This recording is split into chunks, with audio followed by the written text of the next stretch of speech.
Real Madrid 1, Arsenal 2. We have just beaten the current European champions, the holders, the 15-time European champions, I believe. And we have just gone to the Santiago Bernabeu last night and we beat them 5-1 on aggregate. And the only goal that they had, the only real chance that they had in that game was a fuck-up, but we'll get on to that after.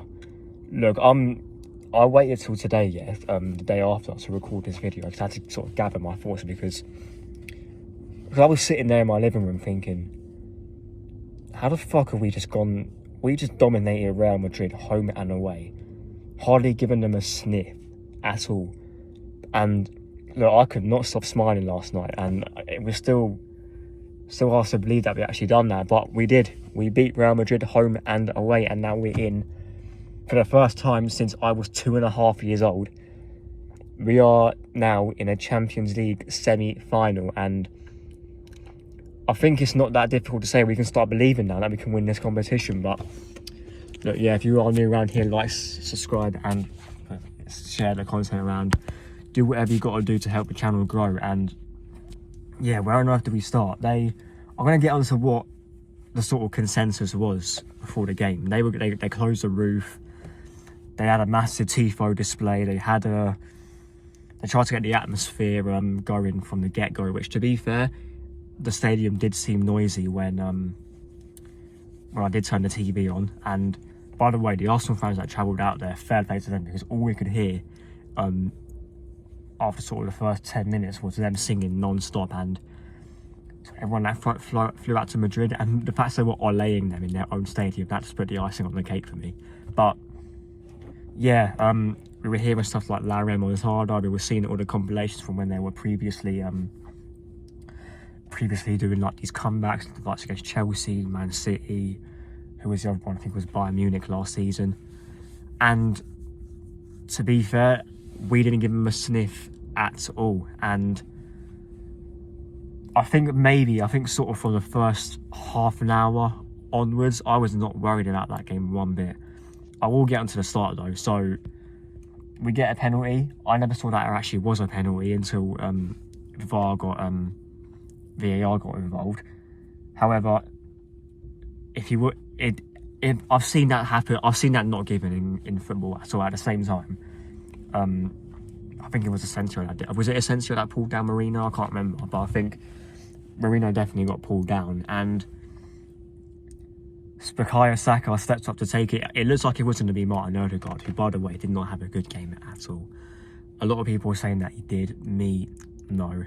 The amount of times that he stupidly lost the ball, the amount of times that he could have shot. And to be fair, he did start shooting as the game sort of faded away from Madrid. But yeah, there was a reason why I wanted Zinchenko to start instead of him, because we needed someone who can break the lines. And the guy who was breaking the lines was Mikel Merino and Thomas Partey. But we will get on to the rest of them after. Saka does step up to take it, and what the fuck was that penalty, man? Come on. I will give him a pass because he had an unbelievable game after that. But still, yeah, we're 3-0 up. Yeah, he wants to be in the headlines. I hear it all the way from in 2006. But that penalty was awful, and I think he'll learn from that, because we've seen this guy take penalties for a while now, since he missed the Euros final penalty. And to be fair, he's been a very good penalty taker ever since. So I've got no problem with Bukayo, but just we've seen him take a penalty, we've seen him just slap it into the side netting before. So I have faith that he can do it next time he does get a penalty, but just don't try anything stupid. And plus, Thibaut Courtois is about 6'7", 6'8", so he's no short goalkeeper either. And I think one problem I did have with him, especially, and with quite a lot of our corners, was when we did get a corner, we were putting them on the goalkeeper. This goalkeeper, you can't do it to. Other keepers in the Prem who maybe aren't as physically imposing, maybe, but against Thibaut Courtois, you can't really be doing that. Then after that, we get the penalty given against us, which in my opinion was not a penalty. That slow motion footage made it look worse, and the ref was right in front of it, to be fair. So he did seem pretty confident, but then it took about 5-6 minutes to actually check it, which was a bit stupid, but it weren't giving us a penalty. And since then, A P-roller from Vinny, the actual goal with Saliba. What the fuck are you doing? David Raya should have been communicating as well, because he could see the whole pitch. So, yeah, that's just a little fuck up. But apart from that, Saliba and Raya had nothing to do, and Saliba had a very, very, very good game alongside Kivior as well. And apart from that, Madrid offered nothing. Kivior and Saliba, we'll get on to them first. I was saying, well, I think everyone was saying before the game, before the tie really, Kivior at the Bernabeu is going to be a long, long day, and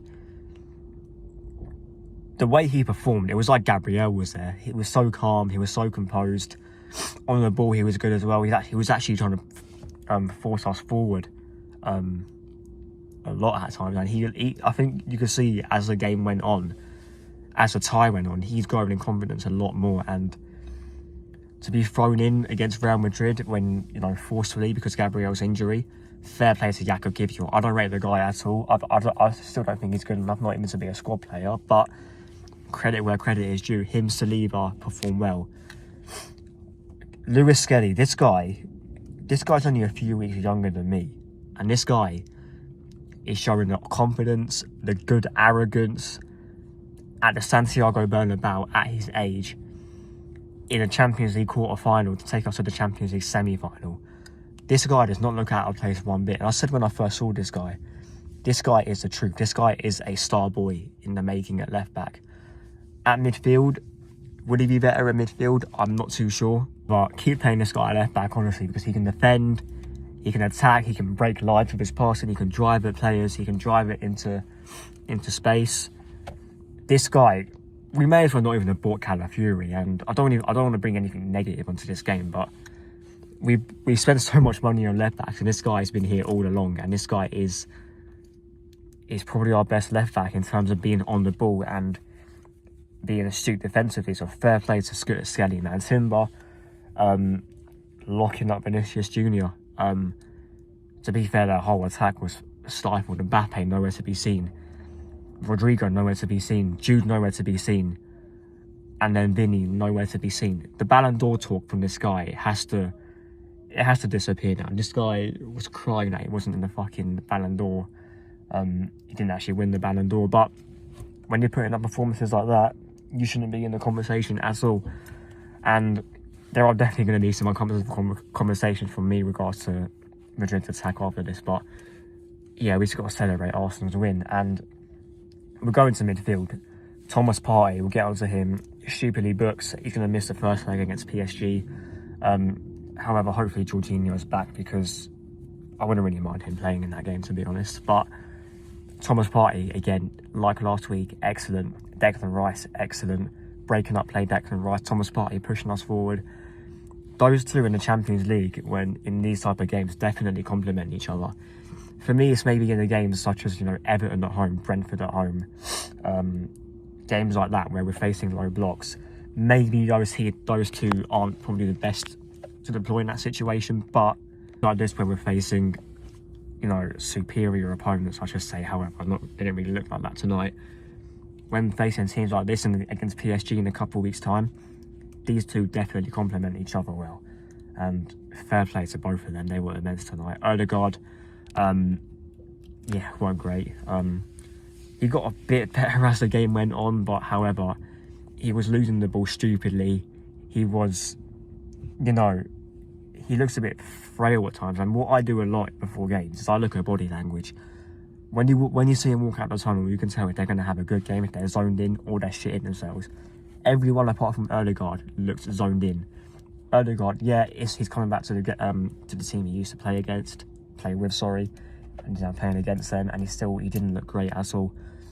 And that's the exact same reason why I wanted Zinchenko to start this game. And yeah, if we're going to win this competition, we need that guy to step up a lot more. But yeah, tonight, I guess he gets the pass because we beat 5-1. Gabriel Martinelli had an up and down game, but he was dragging us up the pitch, just doing what he does best, kick the ball and run. That's why this guy playing tonight was so vital. And he got the goal at the end, which I think to me was a bit nitpicky, but we needed to get the win at the Bernabeu. Like, we needed to get the actual win at the Bernabeu to seal it, and we did. So took his finish really well. Fair play, Martinelli. I've been a massive critic of this guy. I still think he should be upgraded on. However, to be fair, this guy was definitely helpful in our game plan tonight. And yeah, I'll get on to Bukayo Saka first. Apart from the penalty miss, immense. This guy was winning fouls left, right, and centre. He's dragging us up the pitch like Martinelli does, being a focal point. Him and Marino are both excellent in terms of just winning fouls alongside with Martinelli, just dragging us up the pitch. And his goal as well took it very well. And the mentality from this guy to take the penalty from Odegaard, miss it with a shit penalty, and then dink the goalkeeper and have a brilliant game from that point onwards, I can't argue with that guy's performance at all. And the cojones he showed to even have the audacity to dink Thibaut Courtois as well.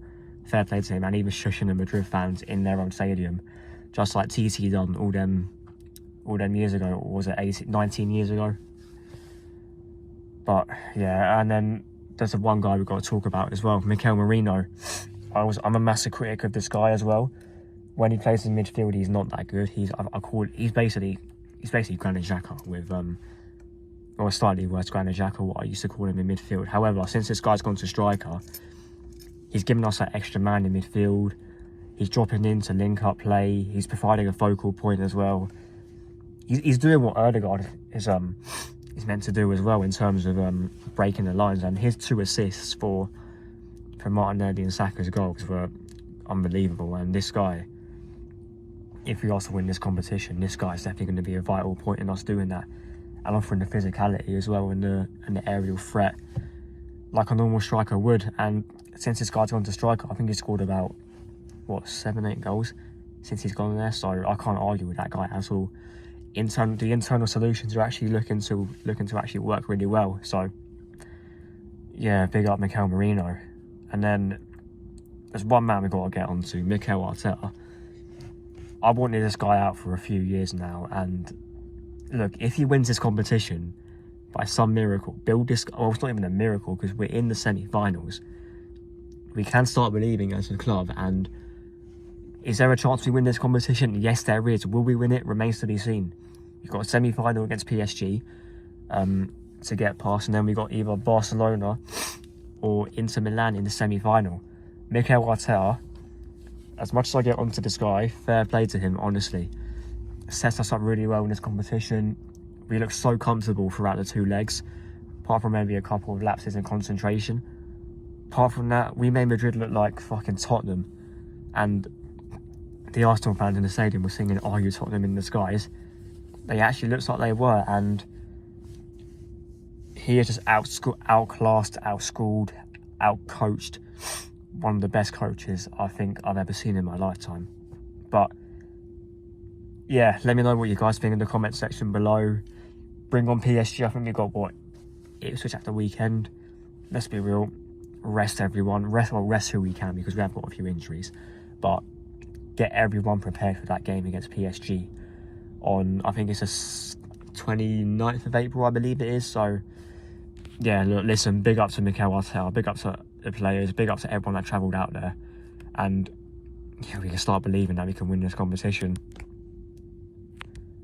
Yeah, it's pretty surreal, to be honest, but yeah, smash a like, sub, do whatever you got to do, and I'm out.